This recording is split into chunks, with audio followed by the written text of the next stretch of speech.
नमस्कार मित्रांनो, मराठी चर्चा या यूट्यूब चॅनलमध्ये आपलं स्वागत आहे. तर आज आपण बिग बॉसच्या घरामध्ये काल काय काय घडलं हे पाहणार आहोत. तर कालच्या भागामध्ये आपल्याला कॅप्टन्सीचा उमेदवार निवडण्यासाठी एक टास्क पाहायला मिळाला. या टास्कमध्ये 2 टीम बनवण्यात आल्या होत्या. कॅप्टन्सी कार्याच्या या टास्कमध्ये दोन्ही टीम्सना 2 बोटी देण्यात आल्या होत्या. टीम ए ची लाल बोट होती आणि टीम बी ची निळी बोट. दोन्ही टीम्समधल्या सदस्यांनी बजर वाजल्यावर काय करायचं, तर त्यांना एक संदूक दिलेली आहे.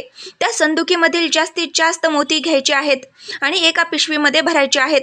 ज्या टीमकडे जास्त पिशव्या असतील ती टीम विजयी होईल आणि हरणाऱ्या टीममधून काही सदस्य कॅप्टन्सी रेसमधून बाहेर पडतील. कॅप्टन्सी कार्याचा हा खेळ सुरू व्हायच्या आधीच निक्कीने दुसऱ्या टीमच्या पिशव्या चोरल्या.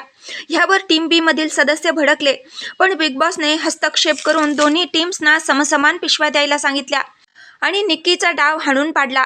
हा टास्क सुरू होतो.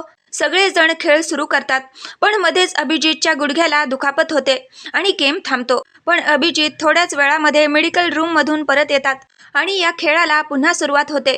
पहिल्या फेरीच्या शेवटी टीम ए विजयी होते आणि टीम बी हरल्यामुळे त्यांच्यातील 3 सदस्य कॅप्टन्सीच्या रेसमधून बाहेर होतात.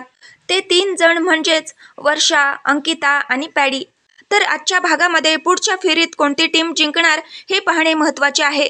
तर बघायला विसरू नका बिग बॉस मराठी रात्री 9 वाजता कलर्स मराठीवर. तर अशाच नवनवीन अपडेटसाठी मराठी चर्चा ह्या यूट्यूब चॅनलला लाईक करा, शेअर करा, सबस्क्राईब करा.